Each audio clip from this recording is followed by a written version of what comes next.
I'm going to be going today. Um,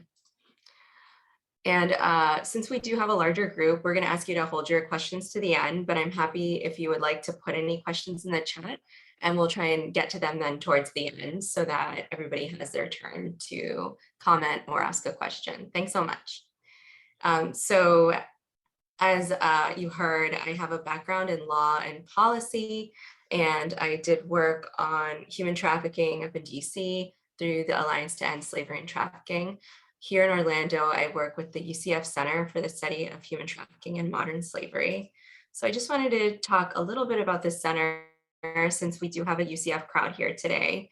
And we're still kind of in the beginning stages of standing up the center, which unfortunately came into being right before the pandemic. So we are trudging along here like the rest of you and making the most of the situation.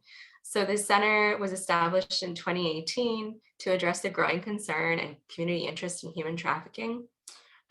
It was really born from a community interest that was grown at UCF through various events and seminars.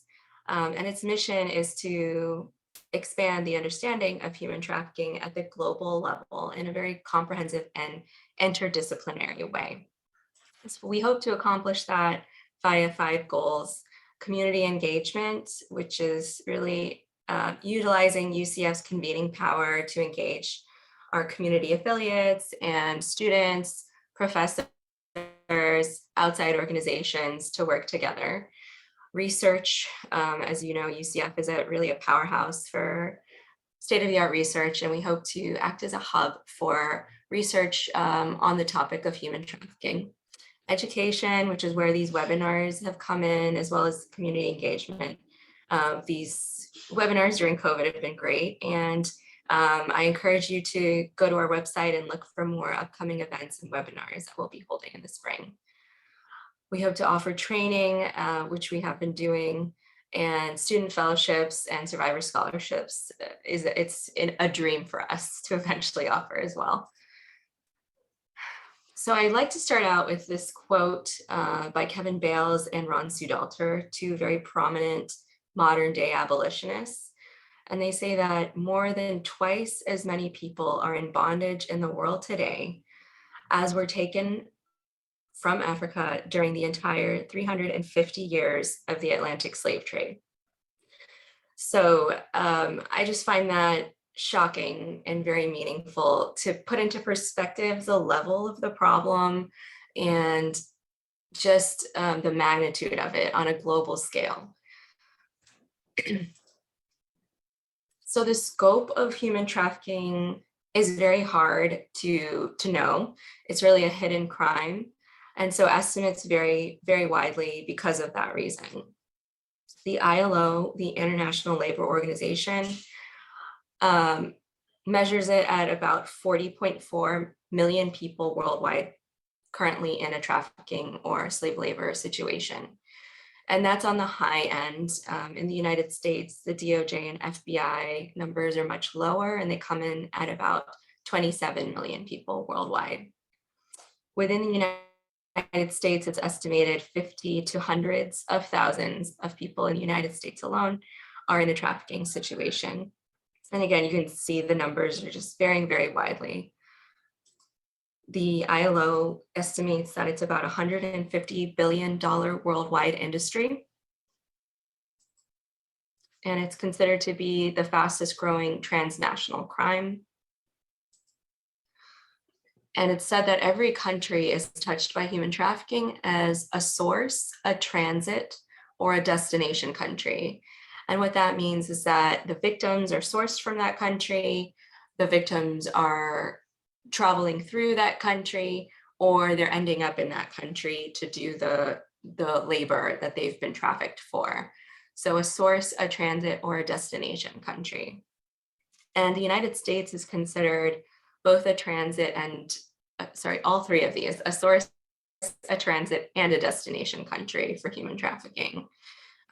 When we are a destination country for international victims of trafficking, the most of those victims are coming from China, Mexico, and Vietnam. They're the three biggest suppliers of slaves to the United States that are not born domestically. So many of you may have heard this figure that Florida is number 3 for reports of human trafficking, and that's reports to the National Human Trafficking Hotline. Texas and California come in before us, actually California first and then Texas, but Florida is number 3. So we are up there, and that's for reports to this number, 1-888-373-7888. And this is the National Human Trafficking Hotline. It's run by a nonprofit called the Polaris Project. Anytime you see something that you feel may be human trafficking, you can always call it, and they will connect to the right people and have it investigated. So it's a good number to know if you want to be involved in fighting this issue. So some of the forms of human trafficking that we see. First and foremost, there's sex trafficking, and that falls as both sex trafficking of adults and child sex trafficking. In the United States, about half of trafficking is sex trafficking. A fourth is called domestic servitude. And then after that, the higher numbers are seen in agriculture and construction industries and other labor trafficking. Worldwide, about 2/3 of all human trafficking is sex trafficking, and a third is labor trafficking. And the breakdown just by gender, it's about 2/3 women and children, and then a third are men victims. So it's disproportionately impacting women and children, and then men. So we see sex trafficking and child sex trafficking, forced labor, and forced child labor. And the reason that they divide it into children being like a separate group is because it's considered that children can never really consent to being a sex worker. So it's automatically assumed they're in a trafficking situation. Whereas if it's, say, a female sex worker, you have to stop and think, is this person being forced into this? Or is it that they're choosing to work in this industry? And the same for forced child labor. It's a very complicated issue when you start to think about various labor laws across the world, working in family businesses, working to just survive versus, starving because there's not enough food on the table. So there's a lot of issues that go into considering forced child labor versus perhaps working in the family industry or just working to survive. And so it's a very complicated issue. So here I have this term, debt bondage. Debt bondage is something that doesn't really occur in the United States anymore. We saw it here in the American South following the emancipation of slaves. Debt bondage occurred, and some people might know this as the term peonage or sharecropping. So that kind of having a loan that's held over your head as a debt that can be passed on within the family from generation to generation. And that initial debt just grows and grows and is never able to be paid off. That's what's known as debt bondage. And it occurs mostly in South Asia and not really in the United States anymore. And then we have domestic servitude is another type of labor trafficking. And this involves usually women or girls working within a household, just doing domestic tasks. And the difference is that they were lured there, usually under false pretenses. And they're forced to do these tasks under horrible conditions. They're not getting paid properly. They're not given, a proper room and board. They're not allowed to leave. Oftentimes they're facing physical and emotional coercion of some sort or abuse. And there's a lot of psychological manipulation that goes into it that keeps these women from telling someone or from seeking out help when, they might even be going to the grocery store every day, and they just continue to come back to their trafficker. Then we see child soldiers. This is obviously a very specific type of trafficking, and it's mostly going on in Africa and some parts of Southeast Asia. And many of you may be familiar with the issue of child soldiers. It is actually considered a form of human trafficking because these children don't really have a choice and are unable to leave the situation. So that's really kind of the crux of it. Organ trafficking, it's another minor form of human trafficking, and this mostly occurs in Africa and some parts of Asia. And then forced marriage, again, is a very specific form of human trafficking. It does occur outside of Asia, but usually in more diaspora groups. And this is where someone is forced into marriage against their will. They aren't able to consent to it. So they might be a minor unable to give consent, or they might be an adult who's forced into the situation and they are unable to leave. So really that's the key, is that they're unable to leave. And oftentimes in these forced marriages, there's horrible conditions that you would see in other trafficking situations where they're being forced into sex, they're being forced into horrible labor, and they're not treated in a humane way. So what is human trafficking on a more general level? So those are some of the forms that we see worldwide. At the most basic level, human trafficking involves control over another person via physical or emotional violence, and it involves little or no pay that's really difficult and kind of strenuous work that nobody else would really want to do for what they're being given. And it always involves also an economic exploitation of that person for the profit of whoever the trafficker is. So what do we mean when we say the term modern day slavery? Why do we use that term? Why use modern day slavery? So really, there was kind of a shift in the use of the term slavery from human trafficking to just call it what it is, right? These people are being forced into this work and facing slave-like conditions. And so why not call them slaves? Well, why call them modern day slaves instead of just slaves? And that's just to demarcate the difference between what's going on today and what went on historically when you think of that African transatlantic slave trade in the past. So modern slavery really differs in that it's not specific to a race, and it's what we call equal opportunity for every race. Unfortunately or fortunately, however you want to think of it, it doesn't rely on looking at the difference in appearance, the difference in culture or religion. It really relies more on vulnerability of the person. So if that person is vulnerable, then the trafficker will take advantage of that. Some other differences between modern day slavery versus the old slavery that you think of is that it's much, much cheaper to buy a slave today than it was historically. Historically, it may have been roughly $300 or $400 to acquire a slave in today's money. And today you can get a slave for as little as $20, sometimes more, sometimes less. So it's cheaper to let slaves die than to take care of them. Whereas in the past, these slaves were considered like the property of the owner, and they were in that way taken care of like that owner's property. Today, slaveholders will simply let their slaves languish if they need medical attention. They won't seek out medical attention. Even the most basic things will go left untreated.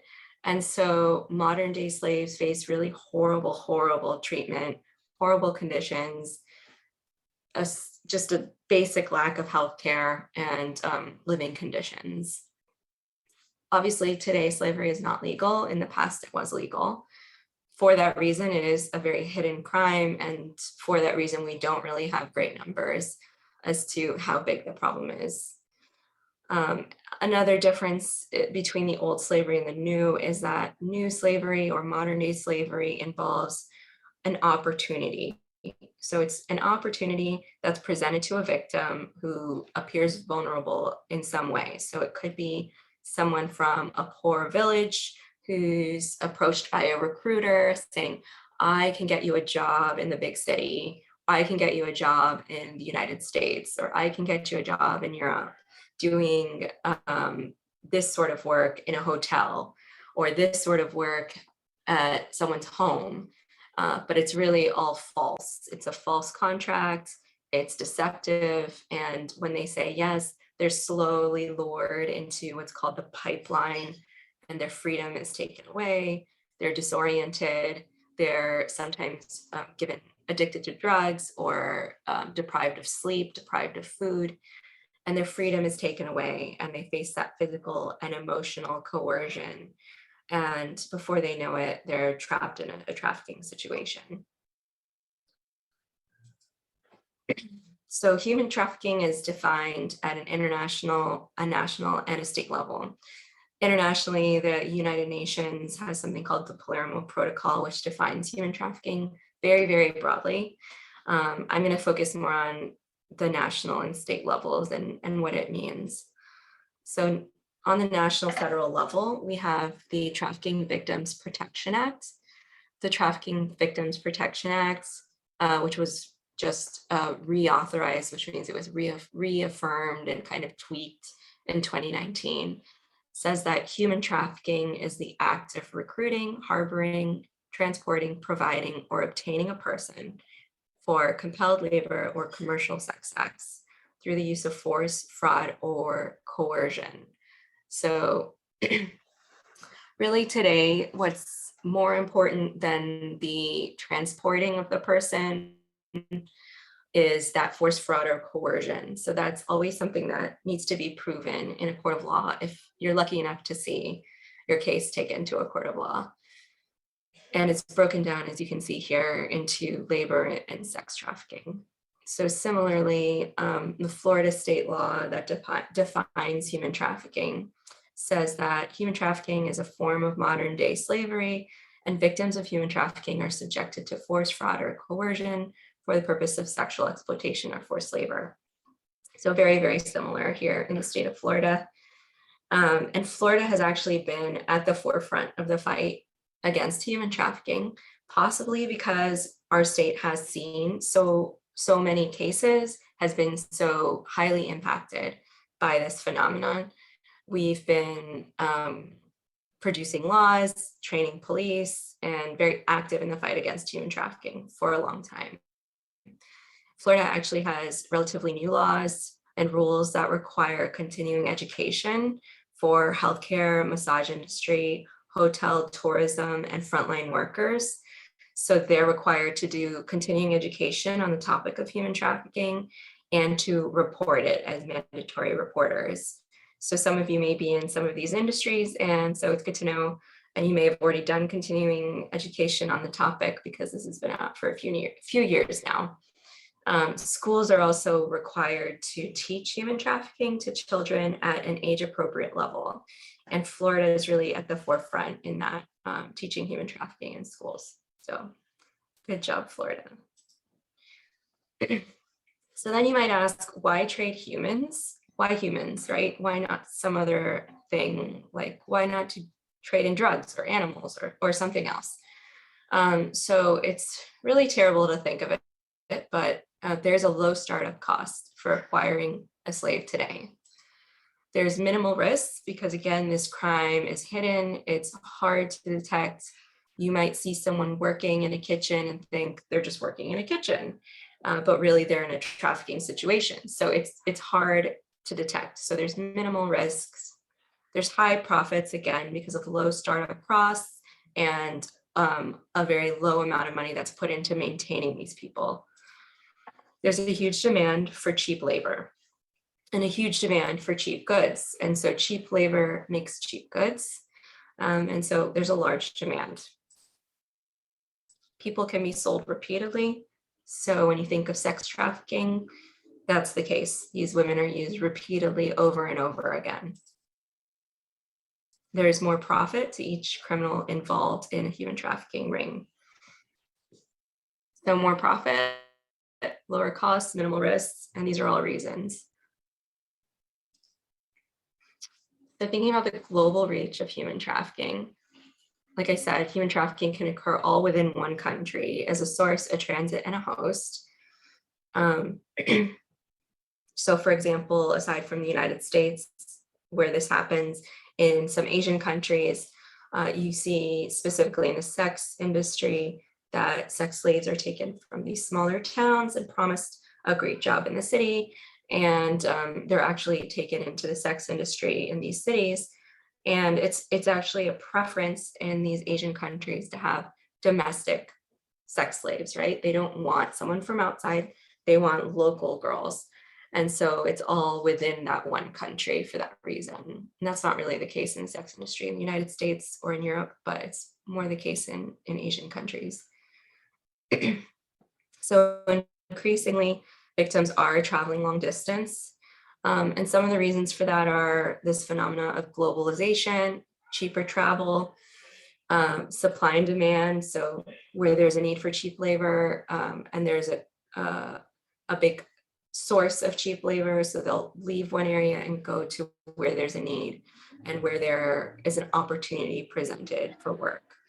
And traveling these longer distances is a way for the traffickers to also disorient the victims and to control them better, right? Because they're further away from home, they may be unfamiliar with the language, they may not understand how laws work there, they may think that they don't have the rights that they do have. And so it's another way for traffickers to maintain control. So an example is Russia is a source of sex trafficking victims from Russia into Western Europe, mostly. It's also a host for sex and labor trafficking. A lot of laborers come from Central Asia into Russia or former Soviet states into Russia. And it's also a transit country for Asian victims of human trafficking who are being smuggled across Russia into Western Europe. So Russia is a source, a transit, and a host. Newly rich countries oftentimes are magnets for traffickers. So if you think of, say, the Gulf states, they are magnets for traffickers to bring in victims from Eastern European and Asian countries for that promise of opportunity that these newly rich, affluent Gulf states can provide. Affluent countries also, they have this lure of a promise of opportunity, and they're preyed on by traffickers to, again, get people to sign those false contracts and then be lured into a trafficking situation. So for example, the United States will draw Latin American and Mexican migrants. And in the same way, Australia will draw Asian migrants, all for the promise of opportunity, and then they're being trafficked, really. There is a very strong element of gender when it comes to human trafficking. It's said that it's the only crime where women are very significantly represented as victims, as perpetrators, and as activists. So women and also children are disproportionately victims. Across the board, it's just easier to traffic individuals who are marginalized and vulnerable. So sadly, still today, that is usually women and children. So the likelihood of being trafficked is higher when you're denied things like property rights, education, economic rights, and political participation. In a lot of places, girls are still seen as an asset for the family to use to advance their economic interests. So whereas the boys in the family will be sent through school, the girls will be taken out of school and expected to work to help put their brothers through school or to help the family economically. So they may be taken out of school and then sent to go work in a home, or even sent with a recruiter somewhere far away in order to send money back home. But really what's happening is they're being trafficked. And the parents may not know that that's the case in the first place. And then there's no way to figure out what's happened to their daughter. Girls always have, and still unfortunately do, face discrimination in a lot of parts of the world, as well as in the United States to some degree, right? So that plays into this whole trafficking vulnerability. Women as traffickers can gain control and profit more than any other crime. So women traffickers actually do quite well. They're seen as a familiar, trustworthy face. So when they go to recruit, people's guard is down, right? They think this woman is going to help my daughter, or they're going to help me. And they're just seen as more trustworthy than, say, a man who were to come and ask for someone's daughter or present an opportunity to a woman. So I said that across the board, it's easier to traffic individuals who are marginalized and vulnerable. So we've talked about women and children. There's other groups that this applies to as well. If you think about it, the LGBT plus group is seen as one of the more vulnerable groups, specifically adolescents or children who may come out to their family and then they may be shunned and thrown out of the house. And then they're on the streets. So they're very vulnerable. That's a huge issue. And in general, that group is more vulnerable. Migrants and refugees are also more vulnerable. They've been uprooted from their life. They may have faced the loss of a family member who's the traditional provider or protector.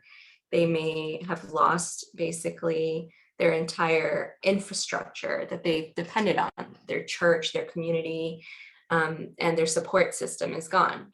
They are likely in a new place, looking for opportunity, and more likely to go with the trafficker if opportunity is presented. People who are impoverished are also more likely to be trafficked, as well as people who are just on the whole facing depression, low self-esteem, and the like. So really it's vulnerability. That's the key. So thinking about American trafficking specifically, there are some things that are very unique to trafficking in the United States. Sorry about that. It differs from other affluent countries in that sex trafficking victims in the United States on a whole are younger, and more often they're native born, and they're also a lot more mobile. So you'll see sex trafficking rings that'll move around from city to city. And these girls will be sent to different places on behalf of their trafficker. There's also a bigger reliance and acceptance of immigrants in the United States. It's said that there's about 44.5 million legal and illegal immigrants in the United States right now. So that differs greatly from Europe, where there's more hostility towards immigrants and the acceptance of immigrants. We rely heavily on immigrant labor and this constant renewal of the labor force that we get with people immigrating to the United States. We are also kind of like developing countries in that we are a source country for sex trafficking victims. We have sex tourism in the United States, particularly in Florida. We see sex tourism around, the attractions, people going on vacation, people coming for conventions, people coming for sporting events that we host here in Florida because of the good climate. And people will go to those events and also partake in sex tourism. So that's unique for a developed country. We also see that our native-born sex trafficking victims have very short, brutal lives. And on average, one study found about 7 years once they're trafficked into a sex trafficking situation. That's the life expectancy if they're unable to get out. So in America, most slaves are volunteers first. It's not that situation where someone is kidnapped off the street that you may have seen in the movies or in the Hollywood scenario, right? It's a criminal that's just offering an opportunity to someone and making it look appealing. And so the recruiters appear friendly, and oftentimes they might even be women or have a woman by their side. and they'll offer advances. They'll help ease the victims away from their home and into this human trafficking pipeline. And in that pipeline, they'll be disoriented and they'll have their documents, their driver's license, or if they're international, their passport taken away for safekeeping, right? And then they'll be taken somewhere and they'll find that the doors are being locked. And again, they'll say, oh, it's for your safety. And then they'll be disoriented by lack of sleep or lack of food, and sometimes addicted to drugs. Drugs play a very big part in sex trafficking scenarios specifically, but can be used in other scenarios as well to disorient and control the victim.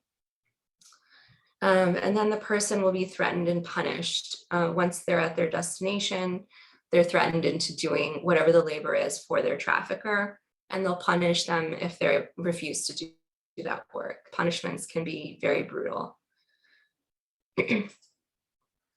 So some examples, thinking about what trafficking looks like in the United States. There may be, say, a runaway girl, and she's waiting at a bus stop, and then she's approached with an opportunity by someone and trafficked into working in the sex industry.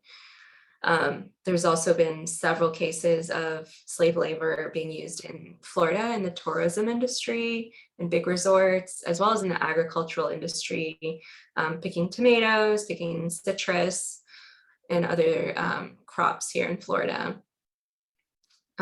There's also what we call tainted consumer products, and this impacts everyone, not just in Florida, where you unwittingly are buying things made through the use of slave labor or child labor without knowing it.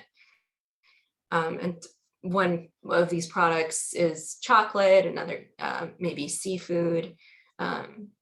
There's mining for ore in Brazil that's done through the use of slave labor, and that ore is then turned into metals, and then that metal is used in a variety of different ways and parts. And it's just so hard to know exactly what you're getting in today's world, where things come from the other side of the world and are packaged nicely, and then you purchase it unwittingly, knowing without knowing that it's been tainted by slave labor.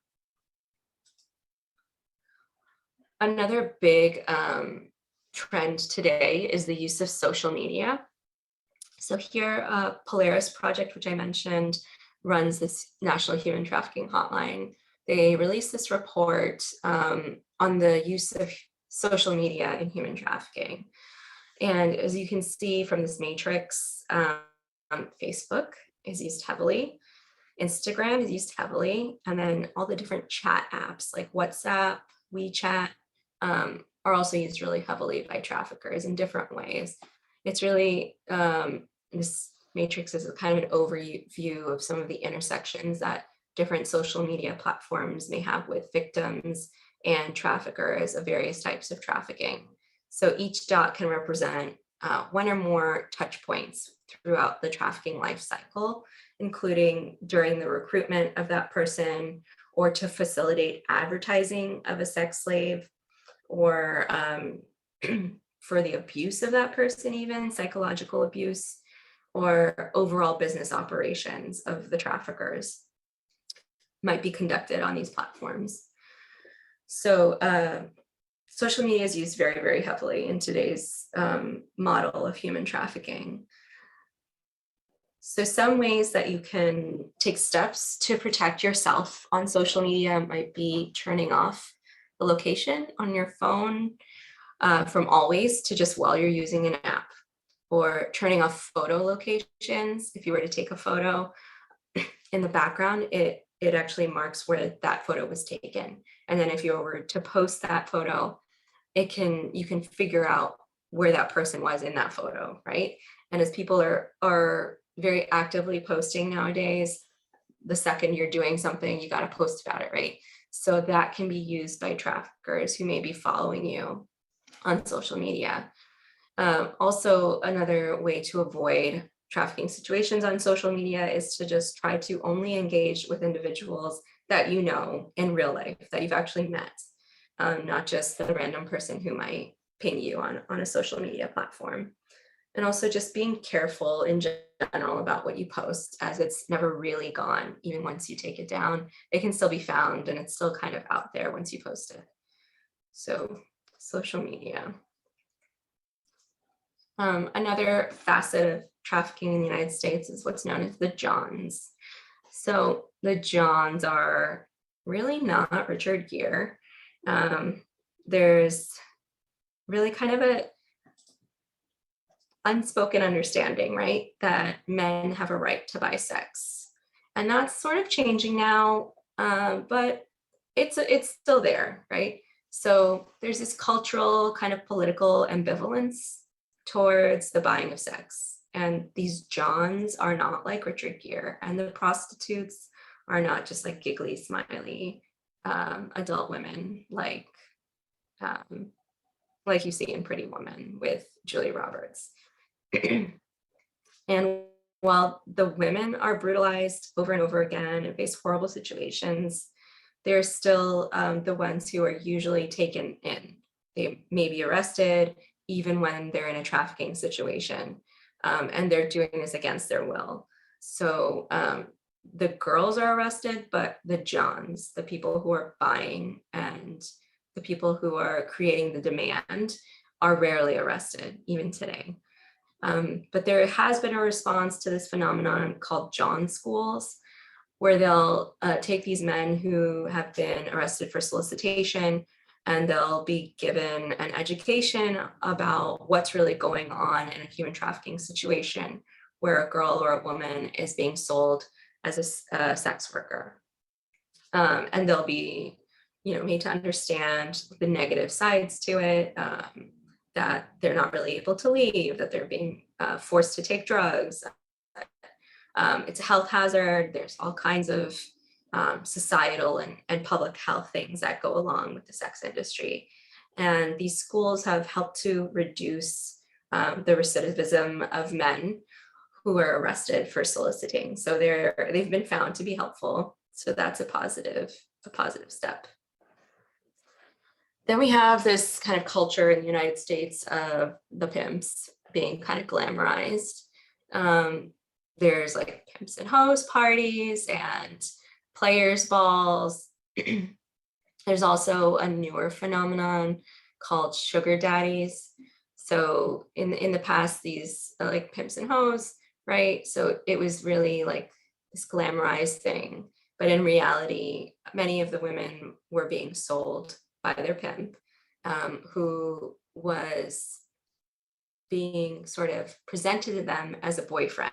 And this Romeo pimp, this boyfriend figure, was using dating apps, social media, etc., to slowly lure girls and women and then groom them and then sell them. In contrast to that, with sugar daddies, it's not as clear cut, right? It's a situation where there's like a mutual benefit, usually, of maybe a college girl entering into an arrangement with a guy who's gonna take care of her and help pay for things and give her a certain lifestyle. It can be argued that this sugar daddy culture is kind of like a gateway drug to the more severe kind of sex trafficking scenario, because where really is the line? The line really is, can she leave? Is she being forced, right? So is she being forced? Can she leave? That's the line. But the pimps versus sugar daddy thing, it's an interesting thing to think about. So the glamorized version is the pimp and the sugar daddy, and then the dark side is the sex trafficking, the sexual abuse of a minor, the kidnapping that might go along with it sometimes, and the assault. And the consequences are really horrible. There's the physical effects of addiction, there are physical injuries that may be suffered, there's traumatic brain injury, there's STDs, AIDS, miscarriages, forced abortions, psychological damage, and just this self-loathing that victims often feel, even if they're able to get out of it. They face years and years of horrible psychological effects of being trafficked.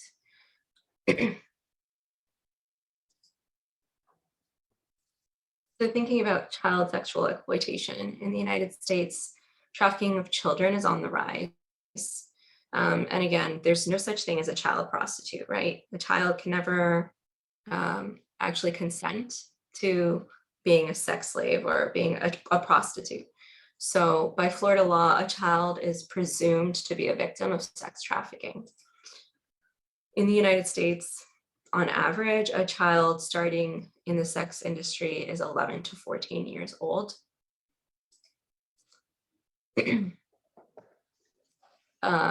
The more vulnerable groups who might be preyed upon by a sex trafficker would be runaways, what's known as throwaways. So throwaways are children who are usually things like foster children, or again, LGBTQ youth who've been thrown out of their homes. Those are considered like throwaway children. Victims of abuse, drug users, sexual minority groups, and illegally trafficked children. So that's where children have been illegally smuggled into the country, say. I do want to point out by federal law that it's illegal to distribute child pornography. And you think about what that means in today's world, that means you cannot text a sexually explicit image of a child. That would be considered illegal. So that's something that's really interesting for perhaps an older child to know who might be in high school. If they're facing a situation where they're being coerced into doing something because these images are being distributed, they should know that that's illegal. And that if they come forward, there's going to be consequences for the people who've been distributing those images, not consequences for the teen, right? And so that's an important note. So some steps that you can take to help fight child sexual exploitation are educating loved ones about appropriate intimate partner behavior. So acting as a mentor, if you're a college student, perhaps acting as a mentor to a younger sibling or a cousin, or if you volunteer as a tutor to someone younger than you. Online safety, teaching online safety to youth and children is so important. Not even this current generation, but probably 2 generations now have just grown up with the internet, have just kind of a built-in trust of technology and the internet, right? But online safety is really important. And then even just helping teens and tweens with self-confidence, because we know that traffickers prey on individuals who are vulnerable and lack self-confidence. So just helping with that self-confidence can be a step you could take, because none of these issues really exist in a vacuum. So on a grander scale, the ILO, the International Labor Organization, has come out with these indicators of forced labor. And you can look at these when you might see a situation that kind of like makes you feel weird or icky, or like something might be up, right? So if you see someone who's facing isolation, someone facing physical and social or physical and sexual violence, someone whose movement is being restricted, someone whose wages are being withheld, the use of deception, excessive overtime, a debt bondage situation, again, where that person can never quite pay off the initial loan that they took out, intimidation and threats being used, abuse of a vulnerability, abuse of working and living conditions, and retention of those identity documents. So these are some of the indicators of forced labor. And if you see these indicators, what do you do? Where do you go, and what steps do you take? So really the solution lies in large part within ourselves, within society. So if you spot a victim, you should say or do something. You should be a good Samaritan, first and foremost, right? Recognize when someone needs help and take an action. Be open to the possibility that something isn't quite right.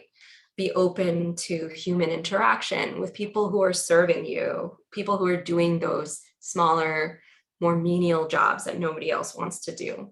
So make eye contact when you're in that nail salon. Make eye contact with the busboy, right? This is really against our American urban norms. So it takes a little bit of practice to say like, how are you doing today? And just couple of words. So looking at that person's demeanor, looking if they're just looking overriding kind of sullenness or an overriding sadness to them. Looking at if they're avoiding eye contact or looking down, looking at if someone else is always speaking for them. Those can all be indicators of a situation. If you see that sort of situation and you think it's urgent, you can call 911. If it's not as urgent, you can also call the human trafficking hotline, or you can just report it to local authorities as well.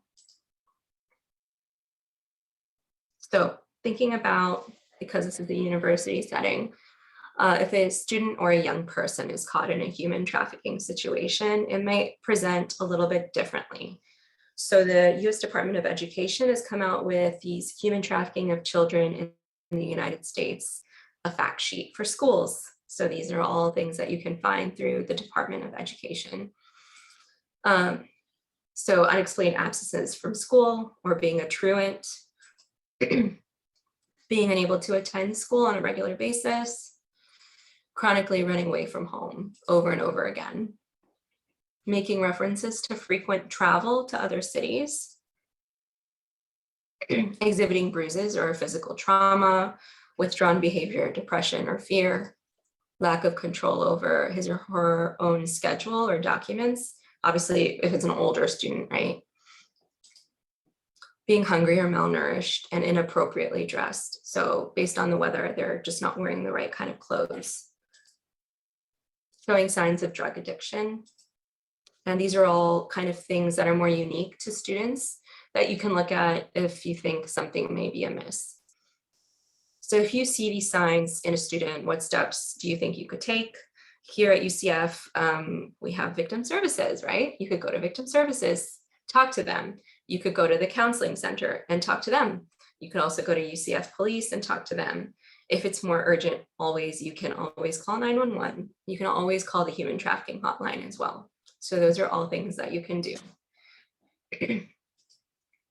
Again, that human trafficking number is 1-888-373-7888.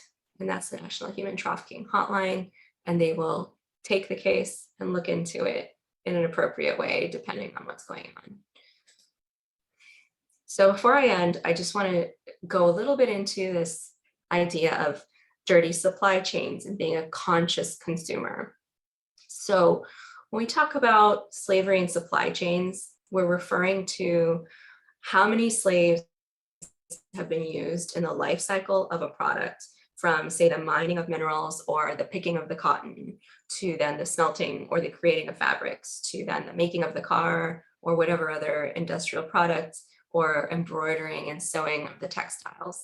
So that's the supply chain of the product. And oftentimes in today's world with multinational corporations, it involves the use of sourcing materials from different countries, sourcing labor from different countries, putting together the final product in a variety of different places using different contractors. So it's a super, super complex thing to think about. Maintaining a clean supply chain free of slave labor and child labor, that entire life cycle of a product, and getting it to a consumer who's looking just for a good quality product at an okay price, right? So being conscious of what you're buying and thinking about the human factor, not just the best deal, can be a really good first step.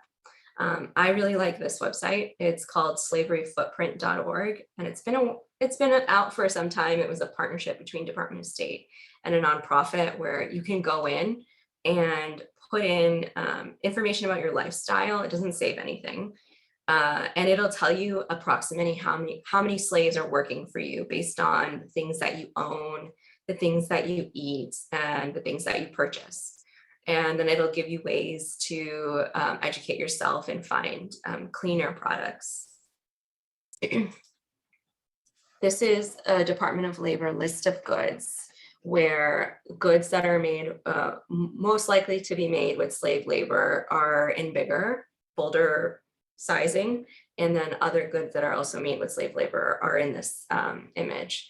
So this I found to be really interesting. Some of the goods might look familiar to you and some of them may not. I think that today we're at a point where people are aware that there's possibly the use of, unclean methods to acquire goods out there, but we're still unaware of exactly which goods we need to be conscious of.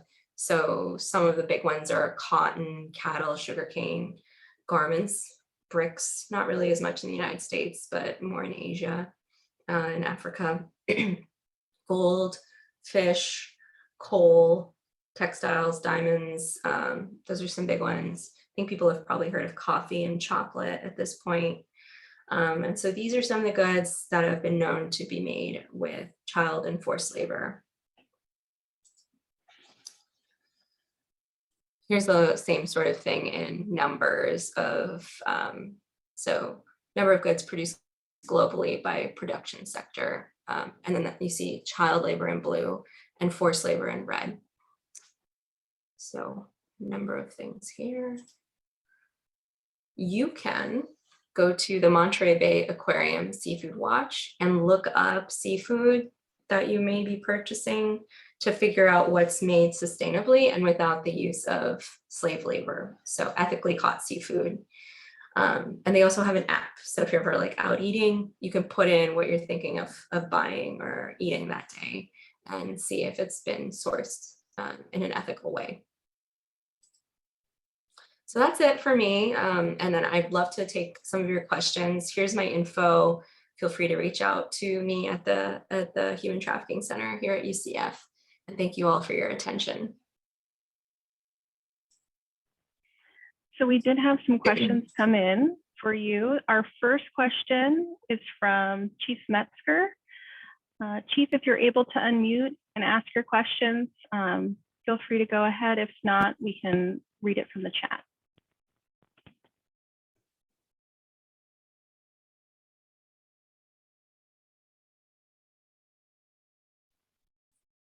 All right, so his questions. Oh, was he able to? I did unmute. There we go. Girl. Oh, thank you so much for your presentation. Very informative, and I'm surprised at how ignorant I was about a lot of what you discussed. So I thank you for the information. Very helpful. First question was, how prevalent is human trafficking on college campuses? And specifically, do we have documented cases at UCF? It is prevalent on college campuses because, as you can imagine, there are students who are facing financial issues. There's always young people who may not be fitting in or maybe away from home for the first time. And that vulnerability can be preyed on, even at, quote unquote, prestigious schools, right? It happens. And I've met a trafficking victim, a survivor, who talks about how she was recruited from a really good school and entered into this whole sex trafficking scenario without really realizing what was going on. So it does happen. I don't know of a specific case at UCF, but UCF is a huge school, right? Based on the numbers, you Yeah. expect that to happen. Yeah. And my second question was about the whole sugar daddy situation. You touched on it. From a criminal perspective, where is the line? I know it's sort of fuzzy. It's very fuzzy. Okay. It's very fuzzy. So there's legitimate sugar daddy websites. You can go Google it. You will come up with a lot of websites where there's these exchanges, people looking for a sugar daddy, people looking to be a sugar daddy. And it can be mutually beneficial and consensual, but it can also tread on non-consensual and abusive. So, yeah. All right. Well, thank you very much. Appreciate it. Sure. We also had a question from Desiree. Desiree, are you still on to ask your question? Yes, I'm here. Perfect. My question was, so when I was in speech class freshman year, we were kind of looking into the Immokalee tomato farms, and the workers there are usually Mexican immigrants, and they're usually forced to work like 15 hours a day without any breaks, and like their pay is like insane. They don't get paid much at all. So would that be an example of like labor trafficking? Yes, 100%. So that was one of the very first really big cases of human trafficking that was tried on a federal level in the United States, right here in Florida. And there's a really prominent nonprofit called the Coalition of Immokalee Workers. And they work on labor issues, including human trafficking. And you can check them out. They're great. I will definitely look into that. Thank you. Mhm. So looking at the chat, that was all that we had come through during the presentation. Were there any other questions that we would like to ask for Shipla to go over for us?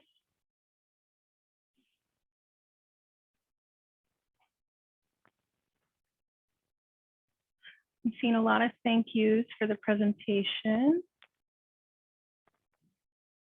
Thank you all so much for attending. I'm really excited that you joined us. Okay. Well, thank you all so much for being here to go over such an important topic. Again, for Human Trafficking Awareness Month, we do want to thank our presenter again, Shipla Fernity, for giving such an informative presentation for our community. If you have any questions or concerns, you can always reach an advocate 24/7 at our crisis line or text line. And Shipla, any closing remarks that you'd like to say? No, thank you all again for joining us and for trying to educate yourself. Please check out our Human Trafficking Center. It's the Center for the Study of Human Trafficking and Modern Slavery. We call it the HTMS Center at UCF. We'll be hosting more of our own webinars, hopefully in-person events in the coming months if we can manage it. And we do post some interesting articles and scholarly papers as well. So check it out. And if anyone's interested also in interning, we do take interns. So let us know. Thank you. Thank you, everyone. Have a great day.